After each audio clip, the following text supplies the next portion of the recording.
Americans used to revere and honor each other, but no more.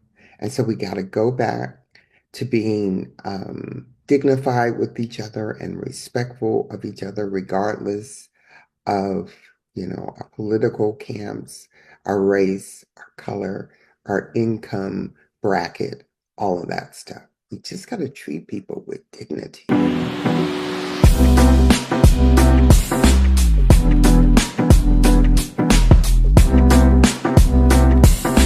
Good morning, Mimi Kelly here. Sort of from my creative space, sort of not, but I just felt like I needed to come here. I'm going to be reading from some notes. I'm going to be talking off the top of my head. But first, let me start with my notes. Where are my notes? Okay, here we go. The title of this shout out would be Dignity. Okay? Dignity and being well. And the first thing I need to say before I get to that is thank you, thank you, thank you to all the Tubi viewers. Oh my God. You have shared One Night in LA, and I've tried to go to each and every single page that shared it to say thank you, thank you, thank you, because that's how the word is going to get out about it. So I appreciate you from the bottom of my heart. I wrote it for the people, okay? I didn't write it for Hollywood. I didn't know what was going to become of it. And I am so pleased how Tubi is treating it, how they placed it. I'm pleased with the commercials they have in it. I'm just I'm just grateful from the bottom of my heart. And so I'm thank you. I just want to say that. To my friends and family who have received it, your silence is awfully loud. I need you to just do on automatic pilot, even if you don't like it. I know it's an experimental movie. I know it's got some things that will make you not feel good. That's okay.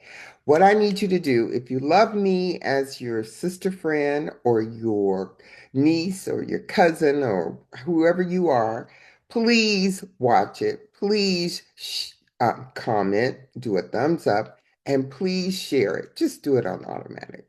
Just don't even think about me. Just do it. Okay, please. So please catch up with the Tubi voters because they've given Sister some love. This week has just been amazing for me. God knew He had a divine plan that I wasn't aware of, that it would be more meaningful if One Night in LA came out during Christmas because that's my favorite season. You see my little tree? It ain't all perfect. I need to pay somebody to decorate it, but that's okay. I'm a minimalist. I like simplicity, and there's my simple tree. So anyway, uh, God knew that bringing it out at Christmas time would have great meaning for me. And so I'm so grateful for that. My mom's services when she passed were in December, and I remember thinking, at first, I was upset that she passed during the holidays, um, and that I was having her funeral.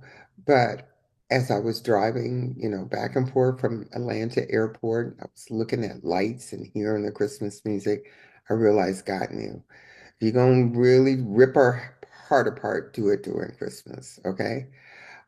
Because my big mama and my mom always stood strong during Christmas time, and you felt their love and you felt the warmth of our family during Christmas. So, oh, thank you, Tubi. What else? Okay, let me look at my notes. Let me look at my notes. But then something unexpected happened. I saw the Queen, Nikki Giovanni, passed. And I tell you, it took me back, it catapulted me back to the beginning of my literary journey, where I was called, literally called people. I had no idea I was supposed to be a writer and I was supposed to write books and plays and now a film. I was clueless, but God knew. And He set me down and He said, right. And the first thing I wrote was this, a novel. On Edge. This is all scratched up because I was in a car accident and it was in the back of the car. That's a whole different story. But I wrote On Edge. I wrote Wings to Fly, which is also a play. And both books are in One Night in LA. And the reason both books are in One Night in LA is because James Baldwin's estate just wouldn't cooperate. Okay. There's a featured poem by Langston Hughs. I'm so grateful to them. But James Baldwin's estate, I couldn't get them to respond to me. And so I said, forget it. I'm going to think myself. I'm going to make myself um, the center of this story. And I'm going to use my own books. And so that's what I did. I used my own books and my own thoughts. Although anything you've ever read, heard, seen becomes a part of you as you're writing. So it was all inspired by the writings that I had read by James Baldwin and Langston Hughes and Toni Cade Bambara and my sister, my Sora, Nikki Giovanni. So her death took me back to the beginning of my literary um, beginning. And why are you hearing this? Because there are gatekeepers who have this man-made hierarchy where they are picking winners and losers. And it takes a lot of work to overcome those gatekeepers. And because I have such a beautiful family, you see that high chair in the back? I got two new babies, grandbabies. I just haven't wanted to fight that hierarchy. But I knew God would always make a way, and here we are. So we're here. A little late, but we're here. Because I wrote Wings to Fly. Oh my God. I'm not gonna date myself, y'all, but it's been a long, long journey. Decades, okay? Decades.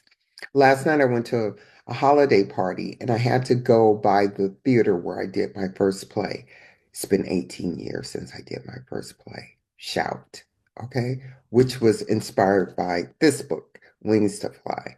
Shout out above life storms. I have wings to fly. Um, Anyway, all the books, only buy them on my website. You can go to one night in movie.com. It will lead you to the store or the books page. You can go to mimikelly.com. It will lead you to the books and the website, and it all converges together on the website elevatedstories.me. So if you see elevatedstories.me, don't be concerned. It's all the same. Okay? So only buy the books for me. That's a whole different Zoom recording. We'll talk about that at another time. But back to the gatekeepers um, and why I'm calling this dignity. Because I was, oh God, I'm having a hard time. Y'all forgive me. Anyway, um, I was in, I was sitting in my car on Crenshaw one day, waiting to go into the Obama campaign office. And there had been a slip up and I had been given the wrong address. And I was sitting there grumpy, sort of personalizing it when I know it was just human error. But luckily, I had a book with me that oh shoot, I turned the page, that my daughter-in-love, Courtney Kelly, had given me. And so when I was sitting there with a foul attitude, I went to this first chapter, which is called Dignity. And I'm going to read a paragraph for you. It says, I don't know what dignity is. I'll put it in front of me. So look at I don't know what dignity is, not cognitively, but I know what it feels like to be loved, to receive honor, to be encountered as a human, not because of any demonstration or performance of such, but because in mystery, your very being is a miracle, your existence, a delicate stitch in the cosmos. Dignity will never depend on anyone's belief in it, certainly not your own. It is not born of writing, even excellent writing, or excellent research, or beautiful architecture or good parenting. And I'll add, it's not dependent upon me doing a movie or creating a television show or writing a really good script. It is inherent. Gatekeepers trying to take away our dignity. If I never write another word, my dignity cannot be diminished. And yet, here we come with the gatekeepers. The world has a choice to honor or not honor. The toll this choice takes has very real implications on our rights, our wealth, our justice, our children, and even our perceptions of dignity, but never dignity itself. And so all of that ties into being a writer, having a voice, having to fight, not fight, but having to go up against energy and forces that tell me that my voice isn't valid, that I don't deserve a place to share my stories. And so I'm not quite sure how all this goes together, but hopefully it's making sense, y'all, okay? Because I got to finish this. So anyway, you know what I want to say is that Black, white, Latino, Asian, Republican, and Democrat deserve to be treated with dignity. We all do. And we can do it, you guys. We can do it. Americans used to revere and honor each other, but no more. And so we got to go back to being dignified with each other and respectful of each other, regardless of, our political camps, our race, our color, our income bracket, all of that stuff. We just got to treat people with dignity, okay? Dignity. And finally, what I want to say, and this leads me to One Night in LA. That's what I'm here for. One Night in LA movie on Tubi. Ooh. This leads me finally to a passage that inspired me to write the story. And I sort of forgotten about it until Queen Giovanni passed. Okay, Nikki Giovanni. That's a name, ain't it? Oof. Like she was born to do what she did. She was. She was called. She was born. I love that name. But what I want to say, and I'm just going to read it. Finally, not being treated with dignity causes Black women to not be well. It can cause anyone who is not treated in a dignified way to not be well. But because I'm a Black woman, I'm focusing on Black women. It hurts. I left a text thread this morning of 11 women who refused to acknowledge One Night in LA. I put it up. There was silence. It was not, hi, thanks for sharing it. We got it. Click anything. It's not that I'm needy, but I do want to be treated in a dignified, respectful way. That same thread, they were then began to celebrate one of the people on the thread's birthday. And I was like, this doesn't feel good. And so I left the thread. So, because I have decided that I will not accept undignified treatment for the rest of my days. If you are in my circle, you will treat me in a dignified way with respect. Okay? That's it. And so, and that includes folks in Hollywood. Yeah, you know, um, because nothing is worth my dignity.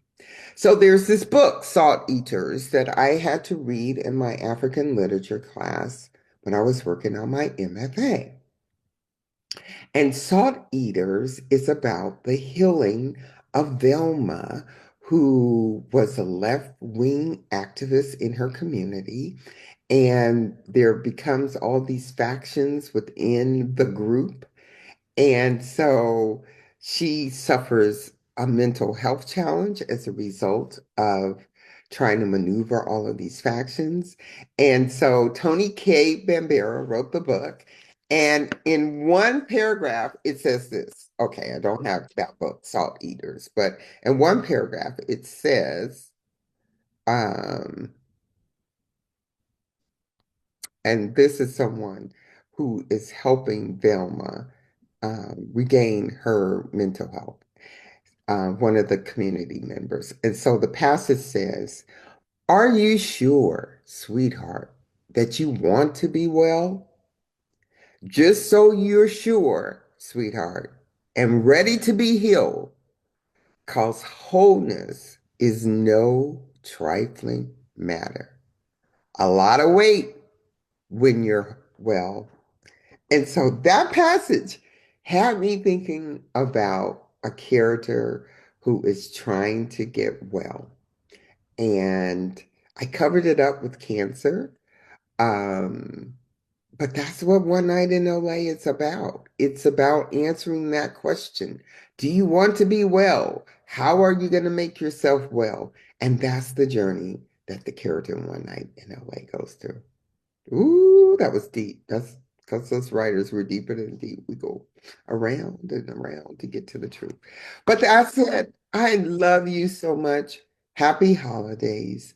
Thank you if you have read, if you watch One Night in LA, if you checked a thumbs up, if you shared it, oh my God, I love you.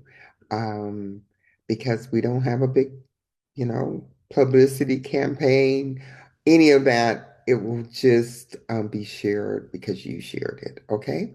God bless you. I think that's it. I think that's it. I did it. I love you. Bye bye.